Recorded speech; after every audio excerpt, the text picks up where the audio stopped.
What's up, everyone? It's your boy, Racing97, aka Nathan Stapleton, and welcome everyone to Pocono Raceway in the Pocono Mountains as we are set for the regular season finale for Season 4 of the Powerade Series here tomorrow afternoon. But first, for the final time in the regular season, we have to see if which 4 part-time drivers will make it into the Snapple Strawberry Kiwi 200. I am Nathan Stapleton. I have not recorded in 3 or 4 weeks as of this recording because it's the Indy 500 trip. Very fun, I'm just going to point out. And I'm not alone person, I am joined by Nick here for the call of the regular season finale here for part-time qualifying and here tomorrow. Hello, folks. How are you all doing? Welcome to Pocono, my home track. I love it when all the series come here to subs, So it's a really good time, and I'm glad you could tune in to watch part-time qualifying. For sure, of course, many months ago, we have the JBL Cup Series regular season finale here at Pocono. And that was a wild one to say the least. Joe Witkowski, who was not even in the top half of points, won the whole thing and made it into the chase on the wild cards now. And with how tight the points are going into tomorrow, we could easily see that happen again for the Powerade Twat Series for the Snapple Kiwi 150, not 200. But Pocono, it's gonna be interesting because we do have GNS visits on these trots and not CTS visits or the cup visits. So these guys will go a little bit slower, but still, it is the tricky triangle, and that's gonna cause a lot of problems for these draws with every turn being different. Agreed. I mean, Ricky Triangle. I mean, there's a reason why it gets its name. It will come out and get you. Like even if you're the nicest person on earth, it'll still get you, and you won't see it coming. Yeah, all 3 corners are different, and we've seen some crazy stuff here already at Pocono Raceway in the short time that we've been here. And it's a very unique racetrack, and have to see what comes out of it, as I think times are about to get clocked on the board. It's going to be about 45, 50-second lap times, I believe, or 53-second lap times. The number 6 of Will Parrish jumps up to the top as the 43. Up to the top of Hartman. And slowly but surely, these times are going to get faster. And also, I think being behind some trucks would be very important. Like, man in the middle in the 47 is behind the 43. Might help out for this lap. That's a 10 up to second. And a lot of trucks are single file all by themselves, but there are a couple, like the 6 and the 54 are together, the 43 and the 47 are together, and then the 3 and the 97 are also together. So I have to see how that plays out. And let's see, Skylar Taylor in the number 54, he's been behind the number 6 of Will Parrish, and he's going to jump up to not to the top of the board, but you know who does? In the middle to the top of the board in the number 47, the Las Vegas winner. And Timo Mauser is now. Oh, he still is in that bubble of being eliminated. But right now he's sitting up the final transfer spot to the main event at a 53.292. Doing pretty well for himself. I want to talk about Semet Ozgen for a second, because it seems like every race we do, he always is in the main event. Like, I don't think I've not been in a race where he hasn't made it. So that guy's impressive. And then Logan Williams, he also does a really good job in these part-time qualifiers, but we'll see if he makes it in another race. He seems to be doing really well in these type of scenarios with the qualifying, as the 57 still remains on top, but Will Parrish made his way to the top. Going back to Logan Williams, I just feel like that he's really good in these scenarios. Just when come race time, it's not really all that competitive, but impressive stuff to see out of Logan Williams. Well, you mentioned Sam Oskin always making it, and in the booth jumps up to 3rd fastest in the number 97 Chevy, and now he is currently into the Snapple 150. And right now is Miller, Parrish, Oskin, and Hartman, the top 4. And just outside is Skylar Taylor, who recently got announced that he will drive the number 10 for Storehouse Racing for third chase races in the JBL Cup Series, so nice for him to get some opportunities. And speaking of which, he just jumped up to third fastest, and never mind, Holman's just jumped up to second fastest, and never mind, the three of all Miles just went up to fourth. Times just changed on the dime 3 times right there.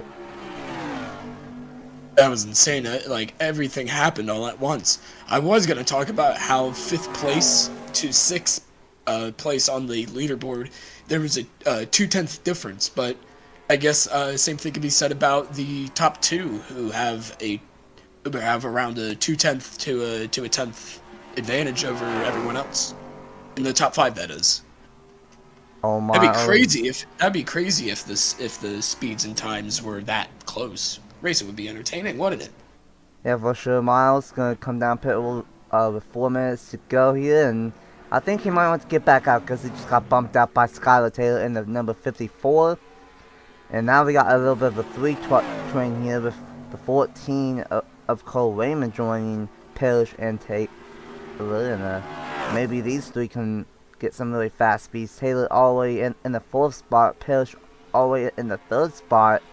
Might have to watch out for Parrish here. I mean, a really good one all over the back bumper of the number 14 through turn number 2. The tunnel turn and now going into turn 3. See, what will it be? It might be faster, or it might not be faster with the slight tire wear. But he does have to drive the 14 this entire lap. Does he go faster? No, he does not, but the 54 does. They swap positions. Good point bringing up the tires. I feel like if you're going to come in and get a fresh set of tires, go back out for another lap, I feel like you got to do it now because you're running out of time. This track is 2.5 miles long. It is a big track. And if you're going pace speed, the lap is going to take a while. So my best advice is just to come in, slap a new set of tires on it, boom, set of your fastest lap. Yeah, for sure. And have to see if how tires play into a factor here. It's gonna be a short race, it's 20 laps, but there will be a set of pit stops around lap 14. So depending on how cautions fly, they might not have to come down pit road under green flag conditions. But I have to wait and see how that all plays into effect. As I think tires are starting to fall off here. As yeah, there's about 2-3 tenths off. And the 54 is 5 tenths off. So yeah, there's definitely some tire wear here at Pocono Raceway. And that's going to play into effect here and in the race here tomorrow. As we've not really mentioned the 41 of Trevor Williams Jr. so far. And that's because he is stuck in 13th fastest. And honestly, the 14 of Cole Raymond, he's also stuck in the in 14th, in the number 14 car. But looking pretty good for Andrew Miller, Tyree Cartman, Skylar Taylor, and Will Parrish at the time being to make it in with a minute and a half to go. But I have to see if anyone on fresh tires can sneak their way in. The 14 is definitely proving us wrong. He was, in that sucker hole, and now he's able to put down the fastest laps that he can. Will Parrish also is a driver that's impressed me from this crop of part-time trucks. I love to see what he does on race day. Yeah, for sure. And might have to watch out for Cole Raymond. He got all over the back bumper of the 54 and went from 14th to 7th. So might not be out of it for Cole Raymond here in the number 14 machine. As I think Taylor might be coming down pit road, so this might affect him here in turn number 3 though, to maybe go faster, and Taylor is going to come down pit road. But I don't think that's going to really help Raymond. He might get a little bit of a drop off the number 6 here, but go faster. He does not. Stays in 7th. With about 20 seconds left. This might do it. Yeah, you just got to be lucky with that track placement. Make sure that you're able to make it back around, but I'm very impressed by the 14's comeback. We'll see if he can do anything, as now the clock has officially run to 0, and now everyone will try to make their final attempts at making it into the main event. Yeah, we added about 52 seconds left on the clock of additional time for these guys to set the laps in, see if they can sneak in, but it's looking pretty good for Miller, Hartman, Taylor, and Parrish to make it into the regular season finale for the Snapple Strawberry Kiwi 150. And gonna be an interesting one for sure. Definitely gonna be a wild one, and have to see of who makes it in and who does not make it into the season 4 chase. With how tight things are, it could be anybody.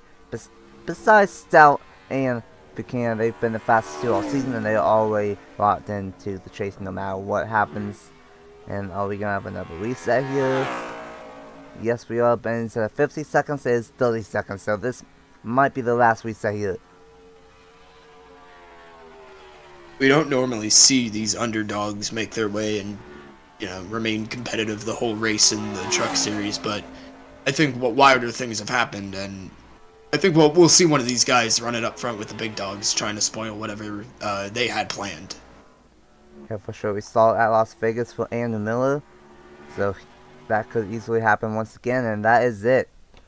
Only 2 resets for these drivers, and it will be Andrew Miller, the fastest on the racetrack here, and Tyler Coleman, Skylar Taylor, and Will Parrish will all join them as well. All in the 52-6 or 52-7 bracket, but very fast times for the truckers, and an 0 miles on bat. They will have to wait till ILP for the first time ever on the channel, Minneapolis Raceway Park, and that's gonna be if I want to start off the chase and to see which park timers will make it into the show there. But Bronson, regular season finale, 20 laps instead of 40 laps for the Cup Series many months ago, and the points are very, very tight. What do you think we will see here tomorrow for the regular season finale? I think we're going to see the same people that really run up front every week stay competitive, but I feel like someone from behind the ball, behind the back step, I think that they're going to stay competitive and challenge with the big guys to see if they can help their chances and perhaps ruin another person who's right there at the cutoff. Yeah, for sure. It's going to be interesting with how many drivers are on the cutoff line and how close the points are. Almost anybody can make it into the season 4 chase still. And we will find out after 20 laps tomorrow here at Pocono Raceway with me and Bronson up here in the booth. Until then, we will see you guys tomorrow for the Snapple Strawberry Kiwi 150 at Pocono Raceway. Bye!